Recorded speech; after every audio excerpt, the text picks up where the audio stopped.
ఇప్పటికే వీళ్ల వల్ల తలనొప్పి పెరిగింది. ఇంకా ఎన్నాళ్ళు భరిస్తాం? వీళ్ళని రక్షించడానికి ఎవరైనా వస్తే నిర్దాక్షిణ్యంగా చంపేయండి. మనం అనుకున్న పనికి మాత్రం ఎక్కడ ఆటంకం రాకూడదు. మనం ఎవ్వరికీ దొరకకూడదు. ఇక మనల్ని రక్షించే వాళ్ళు ఎవరూ లేరు.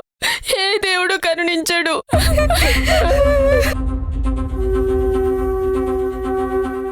అమ్మా అమ్మా లేమ్మా.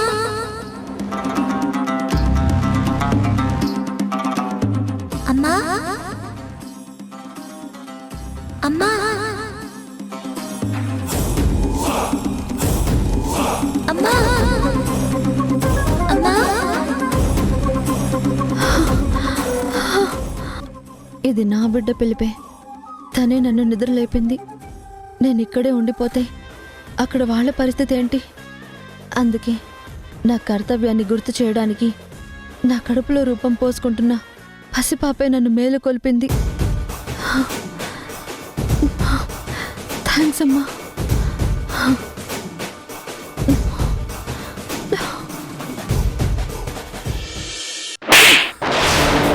నువ్వింత నమ్మక ద్రోహి అనుకోలేదు. అరే, మా ఆఫీసులో పనిచేస్తూ ఈ ఆఫీస్కి ద్రోహం చేయాలని చూస్తావా? అసలు నీలాంటి వాళ్ళని క్షమించడం కూడా పాపమైపోతుంది. ఏంటి మేడం, నేనేం తప్పు చేశాను? నిజంగా నాకేం తెలీదు. నా మీద అనవసరంగా లేనిపోనివి చెప్తున్నారు. ఏయ్, ఇంకొక మాట మాట్లాడావంటే చంపేస్తాను. అరే, వెళ్ళిపోతున్న వాళ్ళు అక్కడ ఆగినప్పుడే నాకు అనుమానం వచ్చింది. అరే, ఎందుకు వాళ్ళు ఇలా ఆగారు అని. కానీ నా ఆఫీసులోనే నాకు ద్రోహం చేసే వాళ్ళుంటారని చెప్పేసి నేను అసలు ఊహించలేదు. నువ్వు వాళ్ళకి పెట్టినటువంటి మెసేజ్ వాళ్ళు నాకు సెండ్ చేశారు. ఎంతో విశ్వాసంగా పనిచేసేవాడివి.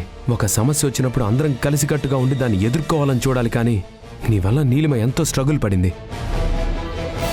మా బావ ఎంతో తెలివిగా వాళ్ళని ప్రొడక్ట్ విషయంలో నమ్మించి పంపించాడు.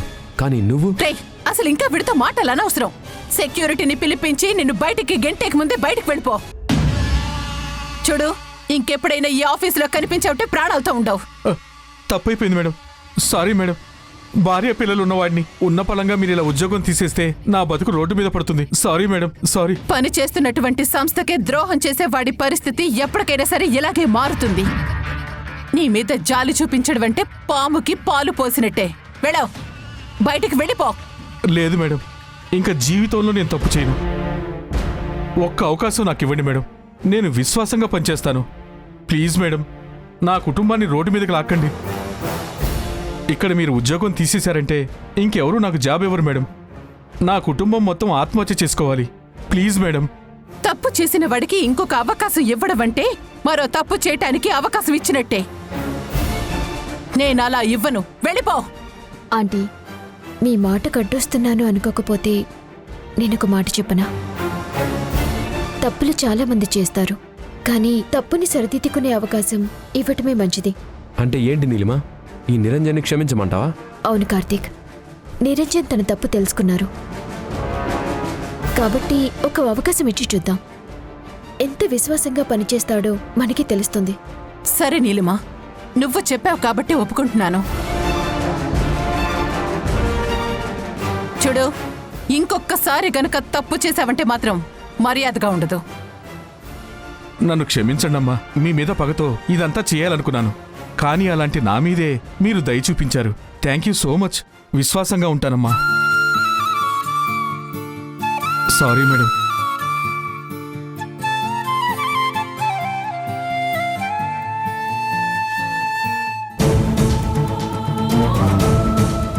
వ్యాన్ వచ్చేసినట్టుందిరా. నువ్వు రెడీగా ఉండు, నేను వెళ్ళి పిల్లల్ని తీసుకొస్తా. అలాగే వెళ్ళు.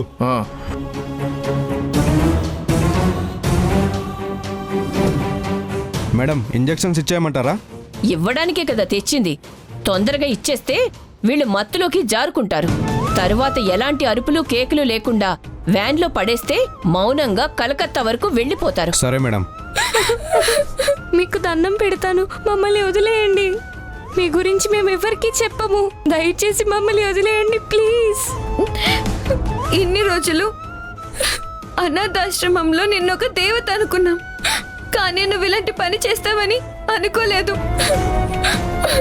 మనం ఎంత బ్రతిమాలుకున్నా వీళ్ళ మనసులు ఏమైనా కరుగుతాయా? మన ఒంట్లో ఉన్న ఆర్గన్స్ వీళ్ళకి కావాలి. వాళ్ళిద్దరికన్నా నువ్వు కరెక్ట్ గా ఆలోచించావు. డబ్బుకి అవసరం ఉంటుంది తప్ప కనికరం ఉండదు. నాకు డబ్బే కావాలి. మీరేమైపోతే నాకెందుకు? మీ కన్నీళ్లకు నేనెందుకు కరుగుతాను? ఇంకా చూస్తావేంట్రా?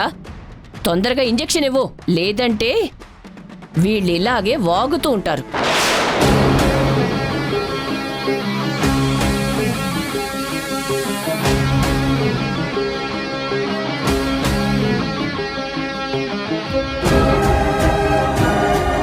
లైవ్ లొకేషన్లో ఆదిలక్ష్మి ఇక్కడే ఉందని చూపిస్తుంది. నీ బుద్ధి ఏంటో నేను ముందే ఊహించాను. అందుకే నీకే తెలియకుండా నీ ఫోన్లో లైవ్ లొకేషన్ ఆన్ చేసి పెట్టాను. అదే ఇప్పుడు నాకు పనికొచ్చింది. నువ్వు ఇక్కడే ఉన్నావంటే ఆ ఆడపిల్లలు కూడా ఇక్కడే ఉండుంటారు.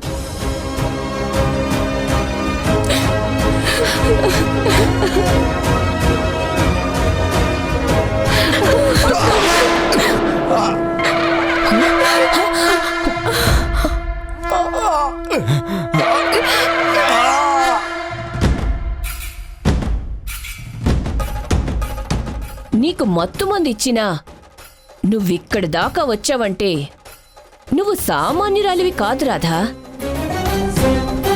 నువ్వేదైనా సాధించగలవు. కానీ నువ్వనుకున్నది ఇక్కడ మాత్రం సాగదు. వాళ్ళని నువ్వు కాపాడలేవు సరికదా, నీకు నువ్వుగా పులి గుహలోకొచ్చావు.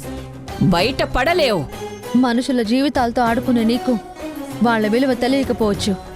చిన్నపిల్లలన్న కనికరం లేకపోవచ్చు. కేవలం డబ్బు కోసమే బతికే నీలాంటి వాళ్ళకి తగిన బుద్ధి చెప్పాలంటే ఏం చేయాలో నేను ముందే ఆలోచించాను. నీడలా నిన్ను వెంటాడాలి అనుకున్నాను. కానీ చాలా తెలివిగా నువ్వు నన్ను ఆశ్రమంలో మత్తులోకి దింపావు. కానీ పైన దేవుడనేవాడొకడున్నాడు. కాబట్టే నువ్విక్కడున్నావని తెలుసుకోగలిగాను. ఇక్కడ నువ్వున్నావని లైవ్ లొకేషన్ నాకు చూపించింది.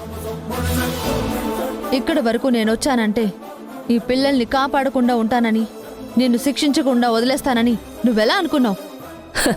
తెగించి వచ్చావు గాని నీ వెనకాల ఎవ్వరూ లేరు. నువ్వొక్కదానివే ఉన్నావు. అంతేకాదు, నువ్వు గర్భవతివి కూడా. ఈ పిల్లల ఆర్గాన్స్ అన్నీ అమ్మేస్తే నాకు లక్షల్లో వస్తాయి. వీటితో పాటు వాళ్ళని కాపాడటానికి వచ్చిన నిన్ను కూడా బోనస్గా నేను తీసుకుంటాను. నీ ఒంట్లో ఉన్న అన్ని అవయవాల్ని అమ్మేస్తాను. ఆ కడుపులో పెరుగుతున్న పసి కందును కూడా సర్జరీ చేసి బయటికి తీసి అమ్మేస్తాను. తరువాత మీరంతా ఏమైపోయారన్నది ఈ ప్రపంచానికి తెలియకుండా చేస్తాను. నా ప్రాణాలు పోయినా సరే నీ ఆటలు మాత్రం సాగనివ్వను. ఈ పిల్లలకి ఏమీ కానివ్వను. ఈ ఊరు కూడా దాటనివ్వను. నువ్వు మాటలు మాత్రమే చెప్తావు కానీ మా చేతలు ఎంత భయంకరంగా ఉంటాయో నువ్వు ఊహించలేవు. ఇప్పుడు నువ్వు కూడా వచ్చి ఇరుక్కున్నావు. నువ్వు గతాన్ని మర్చిపోయి ఈ రోజు నుంచి నువ్వు ఏమైపోయావో తెలియక ప్రపంచం నిన్ను మర్చిపోతుంది.